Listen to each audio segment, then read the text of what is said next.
Hai, halo teman-teman, ketemu lagi dengan saya Rustanto, pemilik furniture Api. Apa kabar semuanya? Harapan saya semuanya selalu sehat dan banyak rezeki, serta sukses selalu. Nah, untuk video kali ini saya akan mengajak teman-teman untuk melihat proses produksi dan sampai proses finishing hingga barang jadi dan sampai kita review. Kali ini furniture Api mendapat order custom dari Ibu Legina di Bandung, yaitu bale-bale yang jumbo dengan ukuran standar tempat tidur. Untuk ukuran panjang 200 cm dan lebar 160 cm. Untuk ukuran ini adalah ukuran bagian dalam dan seperti biasa ukurannya tetap kita kasih lebih 2 cm. Supaya nanti ketika diberi kasur tetap masih muat. Untuk ukuran kaki adalah dengan ukuran 10 cm kali 10 cm.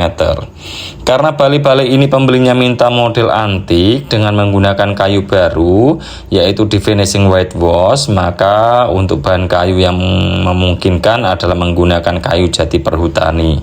Karena syarat kayunya yang paling bagus saat disikat rastik. Nah teman-teman, yang paling perlu diperpahami adalah jangan mau dibodohi oleh penjual furniture yang selalu mengatasnamakan kayu jati. Padahal kayu jati itu banyak macamnya. Ada kayu jati lokal, kayu jati Sulawesi, dan kayu jati perhutani. Nah, sedangkan kayu jati perhutani sendiri masih banyak kelasnya. Untuk pembuatan bale-bale ini saya menggunakan kayu jati perhutani dengan kelas lokal. Nah, next time saya akan buatkan video khusus yang akan membahas tentang kayu jati. Untuk proses awalnya adalah memilih papan kayu yang kering dengan ketebalan yang sesuai.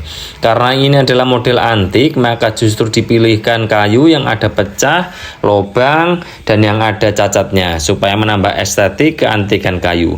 Kemudian setelah itu menentukan ukuran tiap komponen kayu dan dilakukan pembahanan. Kayu dimal dan kemudian digergaji. Seperti biasanya, tahapan untuk proses ini adalah dipasah, bisa menggunakan mesin jointer atau menggunakan pasah serut. Diukur, kemudian dibobok dan dipurus. Untuk bagian-bagian sudut kayu dibuat tidak tajam dengan diloter menggunakan mata loter overbeat round 5 mm supaya saat bersentuhan dengan tangan dan kulit maka tidak tajam.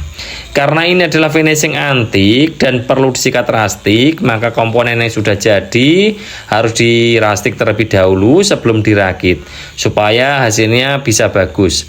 Karena kalau dirastik setelah dirakit maka hasil serat kayunya tidak bisa maksimal. Setelah semuanya siap, maka komponen yang siap dirakit kita lakukan proses perendaman terlebih dahulu dengan menggunakan tandon penyimpanan air. Proses perendaman ini sampai semalaman atau kisaran 12 jam bahkan lebih. Untuk komponen yang panjang yang tidak bisa terendam air, maka perendamannya harus dibolak-balik. Proses perendaman ini supaya mempermudah saat dirastik. Karena ini menggunakan kayu jati baru, bukan kayu jati lama, maka perendaman ini bertujuan supaya kayu lebih empuk saat disikat rastik. Nah, perlu diketahui kalau di furniture Api semua komponen dirastik total sampai bagian-bagian yang di dalam.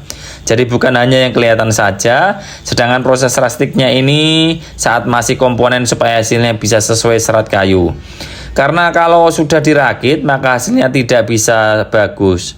Untuk proses sikat rastik ini dilakukan oleh ahli yang berpengalaman supaya serat kayunya bisa cantik dan elegan. Nah, nanti teman-teman akan bisa lihat hasil akhir dari proses sikat rastiknya.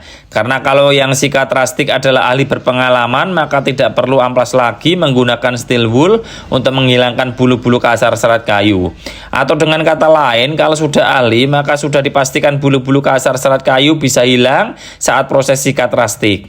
Nah, teman-teman bisa lihat hasil akhir serat kayunya dari proses sikat rastik oleh ahli yang berpengalaman dari furniture Api. Bagaimana hasil rastikannya menurut teman-teman semuanya? Silahkan tulis di kolom komentar. Setelah sikat rastik selesai, maka komponen baru dirakit dengan menggunakan lem 2 komponen, yaitu lem epoxy. Karena lem itu banyak macamnya, ada yang harganya murah, khususnya lem 1 komponen. Untuk lem konstruksi, furniture Api selalu menggunakan lem epoxy 2 komponen. Proses lem adalah yang bagian purus saja, sedangkan untuk papan blok tidak boleh dilem dengan ram kayu, supaya blok kayu tidak mudah pecah di kemudian hari. Karena kalau dilem, kayu tidak bisa bergerak saat musim panas dia menyusut dan musim hujan dia mengembang. Untuk proses perakitan menggunakan pres tanggem besi, supaya benar-benar kuat dan langsung dinagel 8 mm.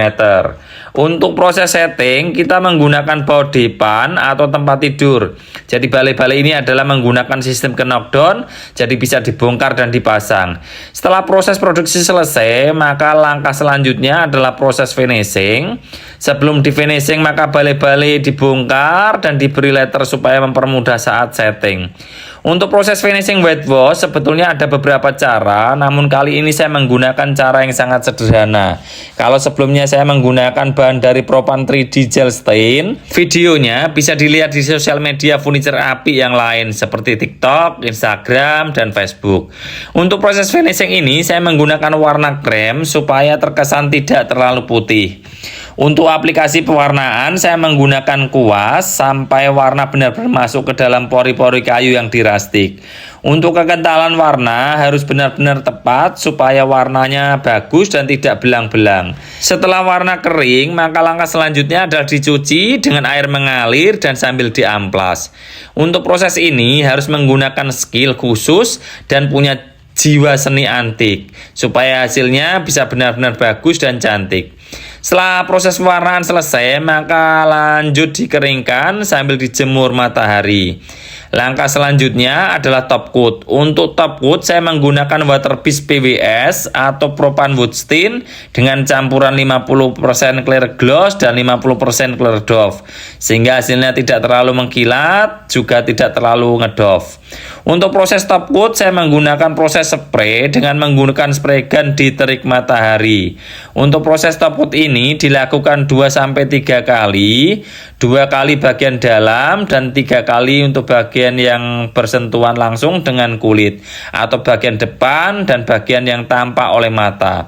Dan akhirnya setelah kering, maka balai-balai disetting lagi dan siap untuk direview. Dan kemudian sebagai bahan laporan ke pembeli supaya dilakukan pembayaran pelunasan. Karena di furniture api tidak ada sistem COD, semuanya menggunakan DP dan pelunasannya setelah barang jadi.